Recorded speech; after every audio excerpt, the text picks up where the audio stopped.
السلام علیکم ورحمۃ اللہ وبرکاتہ۔ ڈیئر اسٹوڈینٹس، آج ہم 5 کلاس کی اردو کی کتاب گلِ لالہ کا چیپٹر نمبر 2 پڑھنے جا رہے ہیں، جس کا عنوان ہے نعت۔ ٹھیک ہے، یہ بھی نظم کی صورت میں ہے۔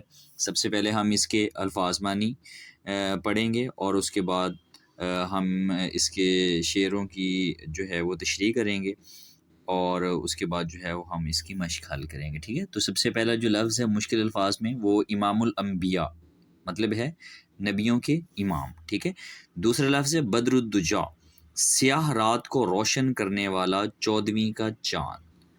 ٹھیک ہے، اور اگلا ہے حبیب کبریا، یعنی کہ اللہ تعالیٰ کا دوست۔ دل ربا، دل کو بھانے والا۔ رہنما، راستہ دکھانے والا۔ شمس الضحیٰ، روشن سورج۔ عرش اعظم، عرش الہی کو کہتے ہیں۔ علم برادر، جھنڈا پکڑ کر چلنے والا۔ ٹھیک ہے، یہ تھے اس کے مشکل الفاظ کے معنی۔ اب ہم آ جاتے ہیں اس کے اشعار کی طرف۔ یہ نعت جو ہے وہ رسول کریم حضرت محمد مصطفیٰ صلی اللہ علیہ وآلہ وسلم کی شان، فضیلت اور مقام کو بیان کرتی ہے۔ اس میں شاعر نے آپ کی محبت، صداقت، رحمت اور خدا سے قربت کو خوبصورتی سے پیش کیا ہے۔ درج ذیل اشعار کی تشریح یوں کی جا سکتی ہے۔ پہلا شعر ہے: رسول ہاشمی تم ہو، حبیب کبریا تم ہو، خدا کے رازداں تم ہو، ہمارے رہنما تم ہو۔ شاعر یہاں آپ کی شخصیت کو بیان کرتے ہوئے کہتا ہے کہ آپ ہاشم خاندان سے ہیں اور اللہ تعالیٰ کے محبوب ہیں۔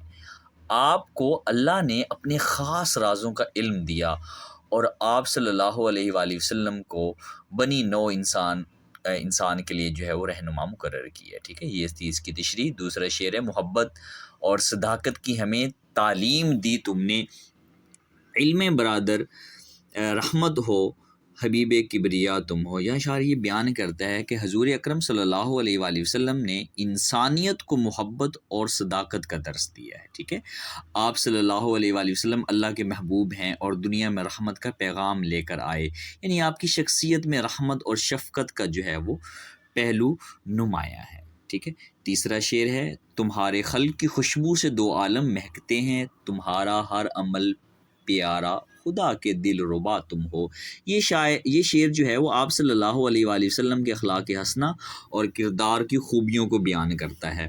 آپ صلی اللہ علیہ وآلہ وسلم کے کردار کی خوشبو سے دنیا اور آخرت روشن ہے۔ اللہ تعالیٰ آپ کے ہر عمل کو پسند فرماتا ہے، اور آپ کی ذات اللہ کے دل کو جو ہے وہ بھاتی ہے۔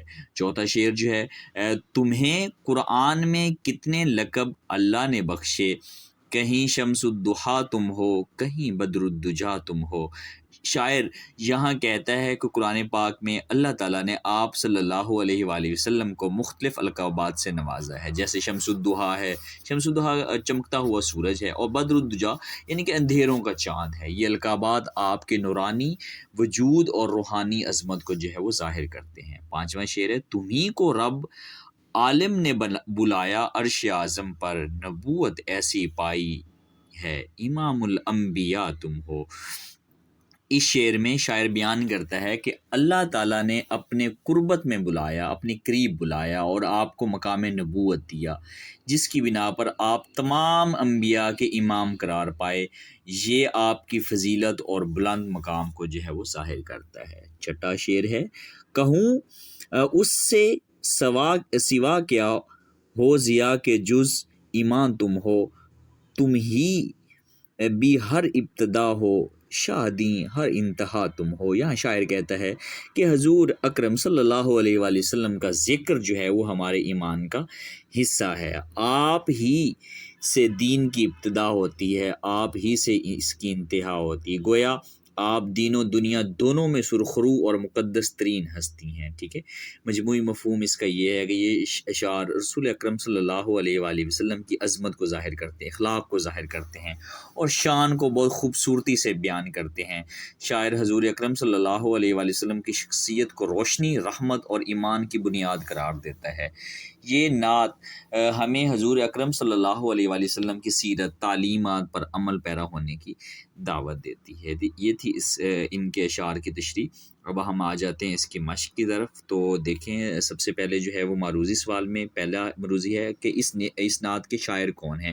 تو جواب جو ہے وہ ضیاء الحسن ضیاء ہے. حضرت محمد صلی اللہ علیہ وسلم پر کون سی کتاب نازل ہوئی؟ قرآن مجید. لفظ صداقت کے کیا معنی ہے؟ سچائی. ٹھیک ہے، یہ جتنے ریڈ ہیں یہ سارے کے سارے جو ہے وہ صحیح جواب ہیں. شمس الضحیٰ کہا گیا ہے، حضرت محمد صلی اللہ علیہ وآلہ وسلم کو شمس الضحیٰ کہا گیا ہے. تم ہی کو رب نے بنایا عرش اعظم پر میں کس واقعے کی طرف اشارہ ہے؟ تو واقعہ معراج کی طرف اشارہ ہے. حضرت محمد صلی اللہ علیہ وآلہ وسلم تمام جہانوں کے لیے کہ انسانوں کے لیے بن کر جو ہے وہ رہنما آئے ہیں. نیکسٹ جو ہے وہ سوال جواب کا سلسلہ سٹارٹ ہوتا ہے. سوالوں کے جوابات جو ہے وہ اپنی کاپی میں لکھیں. نعت کسے کہتے ہیں؟ وہ صنف شاعری ہے جس میں حضرت محمد صلی اللہ علیہ وآلہ وسلم کی عظمت، فضیلت اور اخلاق کریمہ کا بیان کیا جاتا ہے. نعت میں آپ کی محبت، عظمت اور اللہ تعالیٰ سے تعلق کو بیان کیا جاتا ہے. اسے احترام اور عقیدت کے ساتھ حضور کی تعریف کے لیے جو ہے وہ پیش کیا جاتا ہے. دوسرا اپنا سوال ہے، اس نعت میں حضرت محمد صلی اللہ علیہ وآلہ وسلم کے کن القابات کا ذکر کیا گیا ہے؟ تو حضرت محمد صلی اللہ علیہ وسلم کے رسول ہاشمی، حبیب کبریا، شمس الضحیٰ، بدر الدجا، ٹھیک ہے، امام الانبیاء، یہ سارے کے سارے آپ کے القابات کا اس شعر کے اندر جو ہے وہ ذکر کیا گیا. تیسرا سوال ہے کہ شاعر نے حضرت محمد صلی اللہ علیہ وآلہ وسلم کی امت کو کون سی 2 اچھی عادات کی تعلیم دینے کا ذکر کیا ہے؟ اس نعت میں شاعر نے بتایا کہ حضرت محمد صلی اللہ علیہ وسلم نے اپنی امت کو محبت اور صداقت کی تعلیم دی ہے. ٹھیک ہے. نیکسٹ جو ہے وہ اسم اور اس کی اقسام. اسم کی تاریخ بک کے اوپر جیسے کہ لکھی ہوئی ہے، میں نے یہاں پہ بھی لکھ دی ہے. کسی شخص، جگہ یا جانور کے نام کو ہم کہتے ہیں، اس کی 2 اقسام ہوتی ہیں. اس میں نکرہ یعنی کہ عام، اور اس میں معرفہ یعنی کہ خاص. اس میں نکرہ کی تعریف کسی عام شخص، جگہ یا جانور کا عام نام جسے اس میں نکرہ کہتے ہیں. مثلا لڑکا، لڑکے تو کئی ہوتے ہیں نا، ٹھیک ہے، تو لڑکا ایک عام سا لفظ ہے. کتابیں بھی کئی ہوتی ہے، اردو کی بھی ہوتی ہے، کیمسٹری کی بھی ہوتی ہے، وغیرہ وغیرہ. تو کتاب جو ہے یہ ایک عام لفظ بولا ہے.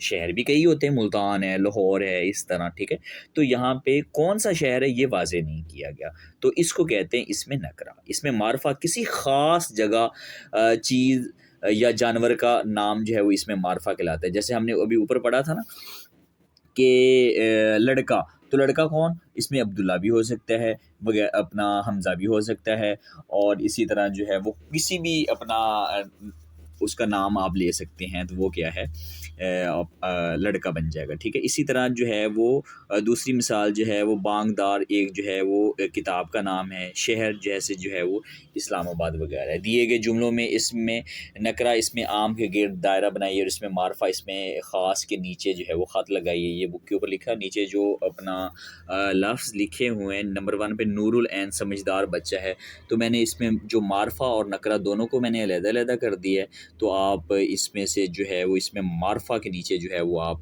لائن لگا سکتے ہیں، اور جو اس میں اس میں نکرہ کے گرد دائرہ بنا سکتے ہیں، اور اس میں معرفہ کے نیچے جو ہے وہ خط کھینچ سکتے ہیں. تو اس میں نور العین جو ہے وہ معرفہ ہے، اور بچہ جو ہے وہ نکرہ ہے. نیکسٹ جو ہے وہ اس میں ماؤنٹ ایوریسٹ جو ہے یہ معرفہ ہے، اور جو ہے وہ پہاڑ نکرہ ہے. ٹھیک ہے. اسی طرح تیسرا جملہ تھا، میرا پسندیدہ رنگ ہرا ہے. معرفہ جو ہے وہ ہرا ہے، نکرہ جو ہے وہ رنگ ہے. چوتھا ہے، ہم نے ایک کتاب خریدی. اس میں ہم جو ہے وہ معرفہ ہے، نکرہ جو ہے وہ کتاب ہے. کراچی سمندر کے کنارے واقع ہے. معرفہ جو ہے وہ کراچی سمندر، نکرہ جو ہے وہ کنارے لے لیا جاتا ہے. اسی طرح لاسٹ میں ہے کہ دیے گئے اس میں نکرہ سے 3 اس میں معرفہ بنائیے. دیے گئے اس میں نکرہ میں سے 3 اس میں معرفہ جو ہے وہ میں نے بنا دیے ہیں. لفظ جو ہے وہ لڑکا، رنگ، ملک، لڑکی، کتاب، شہر ہے. تو آپ نے اس میں سے 3 جو ہے وہ اس میں معرفہ بنانے. سب سے پہلے لفظ جو لڑکا ہے، لڑکے میں اپنا کسی کا بھی آپ نام لکھ سکتے ہیں، خاص جو جیسے علی ہے، حمزہ ہے، ٹھیک ہے، احمد ہے. نمبر 2 پہ جو ہے وہ رنگ ہے. رنگ بھی کئی طرح کے ہوتے ہیں، جیسے نیلا ہے، سبز ہے، سرخ ہے. ملک جو ہے وہ کیا ہے، اس میں نکرہ ہے. اس میں معرفہ جو ہے، اس میں ہم ملک جب ہم بولتے ہیں تو کوئی ملک ہے نا، تو اس میں ہم خاص کر دیتے ہیں. ہم خاص کی پاکستان کو خاص کرتے ہیں، بھارت کو، چین کو، سعودی عرب کو. اسی طرح نمبر 4 پہ جو ہے لڑکی ہے. لڑکیاں کئی ہوتی ہیں، زینب، فاطمہ، عائشہ. جب نام لیے جائیں گے تو یہ کیا ہو جائیں گی، خاص ہو جائیں گی. اسی طرح کتاب ہے. کتابیں میں کئی ہوتی ہیں، میتھ کی کتاب ہوتی ہے، اردو کی کتاب ہوتی ہے، ریاضی کی کتاب ہوتی ہے، تاریخ کی کتاب ہوتی ہے. شہر بھی جو ہے وہ اس میں کیا ہے، نکرہ ہے. تو شہر جو ہے وہ کئی ہوتے ہیں، لاہور ہے، کراچی ہے، ملتان ہے. تو تو یہ سارے کے سارے کیا ہیں شہر. یہ تین تین جو ہے وہ اس میں نکرہ سے اس میں معرفہ جو ہے یہ بھی میں نے لکھ دی ہیں. یہ بھی آپ یہاں سے دے کے لکھ سکتے ہیں. امید ہے کہ آپ کو آج کا لیکچر پسند آیا ہوگا. دعاؤں میں یاد رکھیے گا. اللہ حافظ.